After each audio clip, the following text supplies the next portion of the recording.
क्रांतिक कोण में पढ़ा दिया था, आज पढ़ेंगे पूर्ण आंतरिक परिवर्तन। क्या पढ़ेंगे?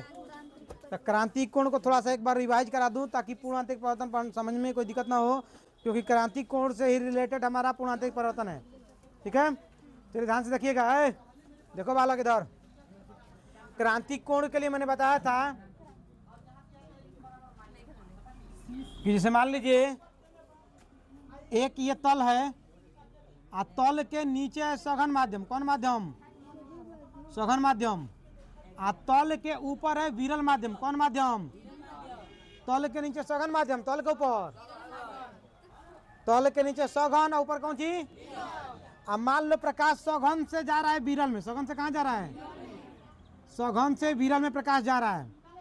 तो ये कौन सी किरण है? और तल के जिस बिंदु पर टकराएगा उसे कौन सी बिंदु कहेंगे? यहाँ पर क्या डालते हैं? अभिलंब मैंने डाल दिया। किरण जानी चाहिए सीधी, क्या सीधी जाएगी? क्या होगी? अभिलंब से दूर। तो ये अभिलंब से मान लो क्या हो गई? थोड़ी अभिलंब से दूर हो गई। हो गई। इस वाले कोण को कौन सा कोण कहेंगे? हे वाला कोण आगे कौन कोण कल जी? अपवर्तन कोण कल जी ना हो। अच्छा, अगर मैं क्या करूं, अगर मैं क्या करूं कि जो ये आपतन कोण है इसका मान बढ़ाऊं, बढ़ाने का मतलब ये ना कि करा तनी तिरछा डाल जाए, काटल जाओ। तो अगर हम तिरछा तनी डाला में के, इसको मैं तिरछा डालूंगा, फिर यहाँ पर अभिलंब डालूंगा, किरण जानी चाहिए सीधी, सीधी न जा करके क्या होगी? अभिलंब से दूर होगी। तो फिर अभिलंब से दूर हो गई। अब बताओ कि ये जो किरण थी वो थोड़ा तल से दूर थी, जो अपवर्तित किरण थी। कौन किरण? वह तल से थोड़ी दूर थी, और यहाँ पर तल के क्या हो गई है? किस कोण को बढ़ाने पर? आपतन कोण का मान बढ़ाने पर। अपवर्तित किरण थोड़ा तल के पास हुई है, ऐसे इसका मान बढ़ाते जाए, बढ़ाते जाए, तो एक समय ऐसा आएगा, एक समय ऐसा आएगा कि जो अपवर्तित किरण है, कौन किरण है?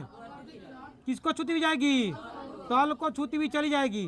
तो उस समय जो हमारा ये आपतन कोण बनेगा उसे कौन सा कोण कहेंगे? क्रांतिक कोण। पढ़ा था कल के नहीं पढ़ा था? पढ़ा था? याद पड़ा आप लोगों को? ठीक है। ये क्रांतिक कोण की घटना कब होती है? जब प्रकाश किसमें से किसमें जाता है? तो सघन से विरल में जाता है तभी होता है। विरल सघन में जाता तो होगा, विरल से सघन में जाएगा तो क्या क्रांतिक कोण घटना होगी? क्रांतिक कोण घटना कब होगी?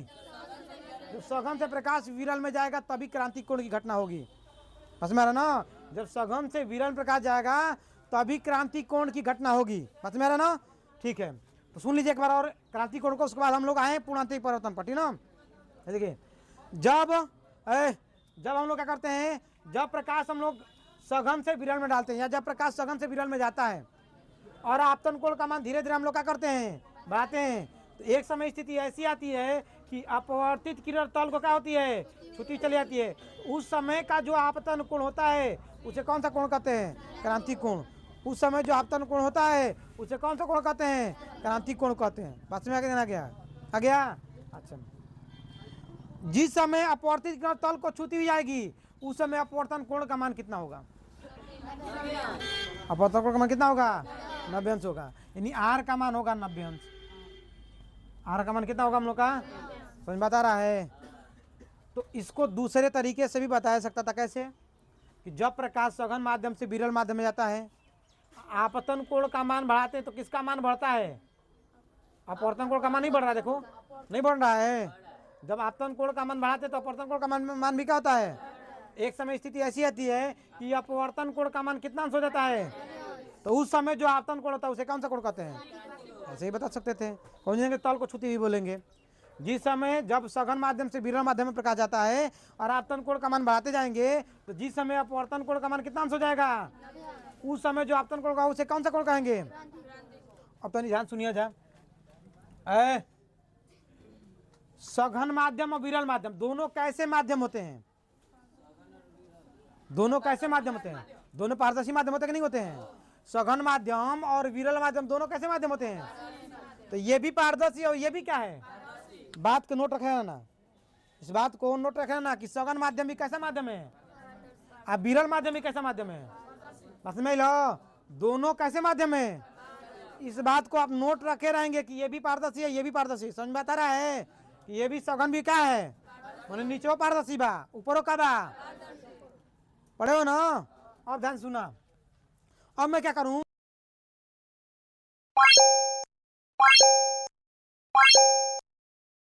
कि थोड़ा सा किरण को और थोड़ा सा इधर भेज दूं, माने इस किरण को थोड़ा सा और तिरछा भेज दूं और इधर भेज दूं, तो क्या होगा बताओ। मान लो थोड़ा और तिरछा भेज दिए तो बताओ जो हमारी अपवर्तित किरण वो कहाँ जाएगी, तल के नीचे चले जाएगी। तो देखना ध्यान से, इधर ऊपर कौन सा, नीचे कौन सा माध्यम था, पारदर्शी, सघन माने पारदर्शी माध्यम था, ऊपर भी क्या था, लेकिन नीचे दूसरा पारदर्शी, ऊपर दूसरा पारदर्शी था। तो जिस पारदर्शी से गई है उसी पारदर्शी में क्या हो गई है, जिस माध्यम से जा रही थी तल से टकराई, टकरा कर उसी पारदर्शी में क्या हो गई।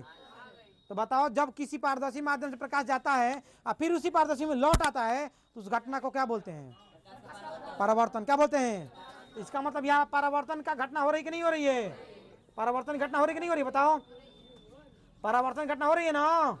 तो परावर्तन घटना हो रही है, तो इसी परावर्तन को हम लोग बोलते हैं टोटल इंटरनल रिफ्लेक्शन, माने पूर्ण आंतरिक परावर्तन। क्या बोलते हैं इसको, पूर्ण आंतरिक परावर्तन, इंग्लिश में टोटल इंटरनल रिफ्लेक्शन। क्या बोलते हैं, आई कौन घटना होता है, कौन घटना होता है जकवा, पूर्ण आंतरिक परावर्तन घटना होता।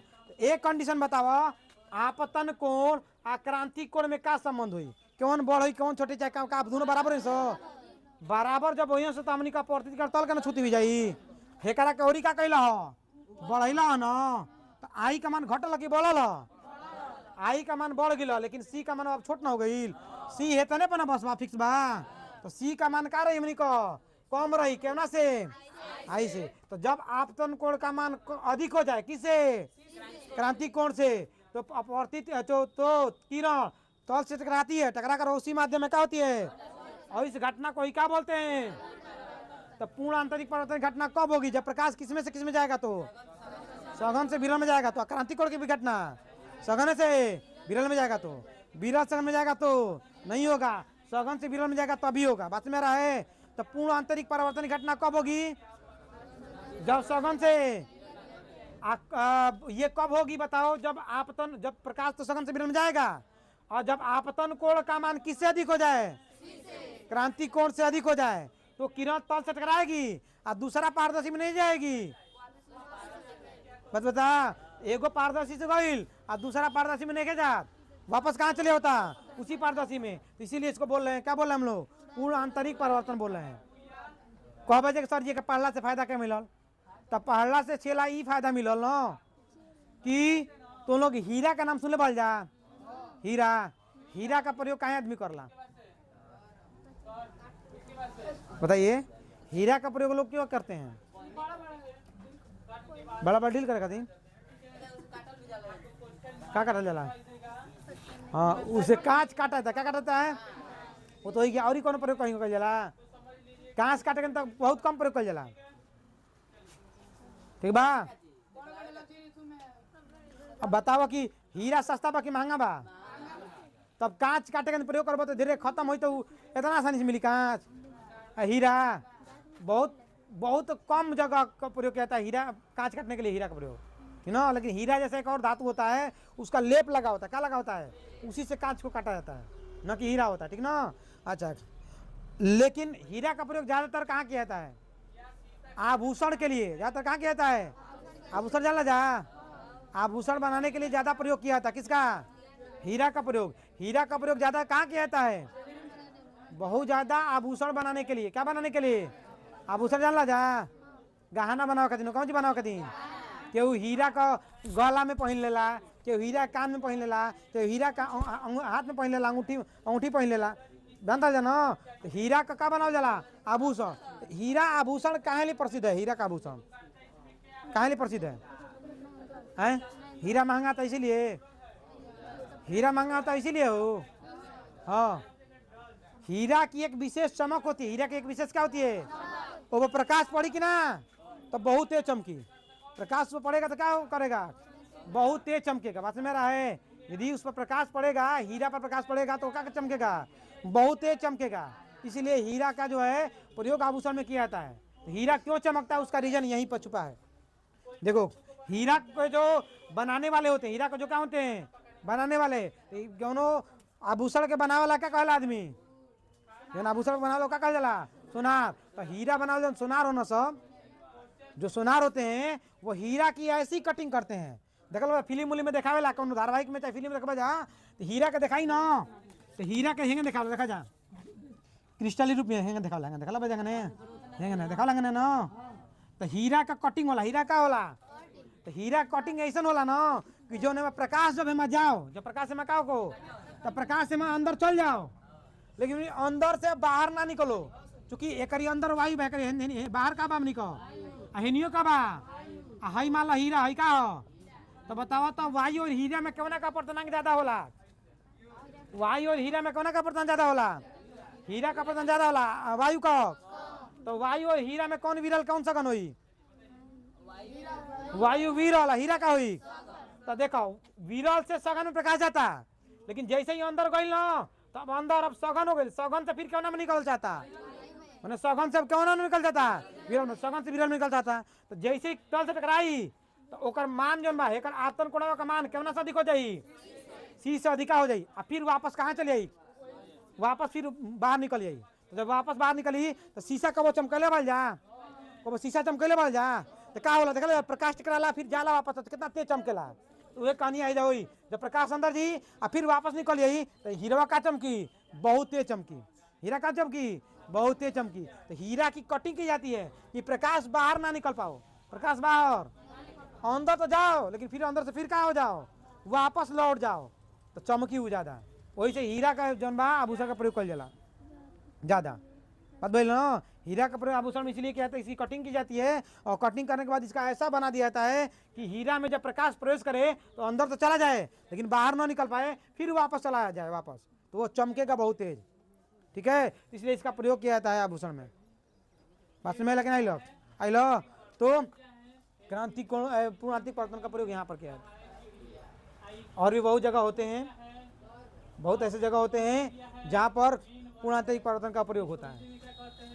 जैसे कहीं कहीं आप देखे होंगे, कहीं देखल बजा गर्मी के मौसम में, गर्मी के मौसम आगे बैठे, अब तनी और तनी तेज गर्मी जब पड़े लगी, जब लू नहीं है तभी बेरी पढ़ल ना बेरी लगभग तनी पढ़े लगी लू नहीं है, पढ़ी हो सकला पढ़ी पढ़ने लगेगा, जब लू जैसे एकदम एकदम लू जैसे एकदम पढ़ने लगेगा, तो कभी दोपहर में बाहर निकलना आ रोड पर देखो तो लगी न कि पानी नियर कुछ रोड बाटे, लगा कौन चीज रोडा पर कौन चीज नियर बा पानी बाटे, लेकिन जितने जितने आगे जेबो पनिया खत्म हो चल, फिर आगे दूर लोग लगे पनिया भेल भाई जा।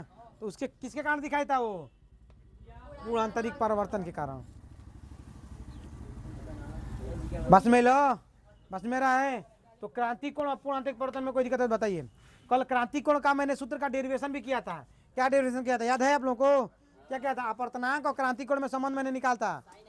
हाँ क्या लिखा था, n बराबर 1/sin c, 1/sin या sin c बराबर 1/n, याद पड़ रहा आप लोगों को। इसका निगमन मैंने करा दिया था कल, अपवर्तनांक और क्रांति कोण में क्या करा दिया था, निगमन करा दिया था। बस में ना एक बार फिर से देख लीजिए क्रांति कोण और पूर्णांतरिक परिवर्तन, उसके बाद ब्रेक कर देना यहाँ पर, ठीक है, समझ लीजिए। कल आप लोगों से कुछ चीजें पूछूंगा मैं, ठीक ना, तब पढ़ लिया सब दोहरा लिया जाए। उसके बाद कल हम लोग कुछ क्या पढ़ेंगे, कल पढ़ेंगे हम लोग कौन सा लेसन पढ़ रहे थे हम लोग, अपवर्तन, प्रकाश का। तो प्रकाश के परिवर्तन के कुछ एग्जाम्पल हम लोग पढ़ेंगे, जो घटनाएं घटती हैं उसके बारे में हम पढ़ेंगे। कुछ इसमें से ऐसी घटनाएं होती हैं, कुछ ऐसे उदाहरण हैं जो पेपर में डायरेक्ट उदाहरण में पूछ देता है, पेपर में डायरेक्ट क्या पूछ देता है, उदाहरण पूछ देता है, तो उसके बारे में पढ़ेंगे। ठीक है, चलिए देखिए क्रांति कोण देख लीजिए एक बार और, ठीक है। जब प्रकाश सघन माध्यम से, किस माध्यम में जाता है, जब प्रकाश सघन माध्यम से, जब प्रकाश सघन माध्यम से किस माध्यम में जाता है, सघन टू विरल, सघन से विरल में, सघन से कौन सी में, जब प्रकाश सघन से विरल में जाता है, सघन से विरल में जाता है, जब प्रकाश सघन से विरल में जाता है, तो जब प्रकाश सघन माध्यम से विरल माध्यम में जाता है तो वह विलंब से दूर हट जाते हैं, सब लोग जानते हैं। और हम क्या करते हैं कि यदि धीरे धीरे हम आपतन कोण का मान बढ़ाते जाते हैं तो एक समय स्थिति ऐसी आती है कि अपवर्तित किरण तल को क्या होती है, छूती जाती है। उस समय जो आपतन कोण बनता है उसी आपतन कोण को कौन सा कोण कहते हैं, क्रांति कोण कहते हैं। या दूसरे भाषा में कह सकते हो, जब प्रकाश सघन माध्यम से विरल माध्यम में जाता है और आपतन कोण का मान बढ़ाते जाते हैं तो तो एक समय स्थिति ऐसी आती है कि अपवर्तन कोण का मान कितना अंश हो जाता है, उस समय जो आपतन कोण बनता है उसे कौन सा कोण कहते हैं, आक्रांति कोण किससे डिनोट करते हैं, सी से डिनोट करते हैं। बात में आ गया? अच्छा, बात में आ गया कि नहीं आ गया? आ गया। अब उसके बाद मैंने बताया कि यदि और आपतन कोण का मान बढ़ा दें, और आपतन कोण का मान क्या कर दें, तो प्रकाश किरण सघन माध्यम से जाएगी, तल से टकराएगी, अब पुनः सघन माध्यम में क्या हो जाएगी, विरल में वापस, विरल के अंदर नहीं जाएगी, वापस सघने में क्या हो जाएगी। यानी यहाँ पर कौन सी घटना हो रही है हम लोग की, परावर्तन घटना हो रही है। इस परिवर्तन को हम लोग कौन सा परिवर्तन कहते हैं, कूलांतरिक परिवर्तन। कौन सा परिवर्तन कहते हैं? तो कैसे बताएंगे, जब हम लोग, जब सघन माध्यम से विरल माध्यम प्रकाश जाता है, और जब हम लोग आपतन कोण का मान धीरे धीरे बढ़ाते जाते हैं, और आपतन कोण से का मान क्रांति कोण से जब अधिक हो जाता है, तो किरण एक जो सघन माध्यम से विरल माध्यम नहीं जाती है, वापस सघन माध्यम में क्या होती है, तल से टकरा कर लौट जाती है, और यही घटना क्या कहलाती है हम लोग की, पूर्णांतरिक परिवर्तन कहलाती है। समझ में आया कि नहीं आया बताओ? आ गया?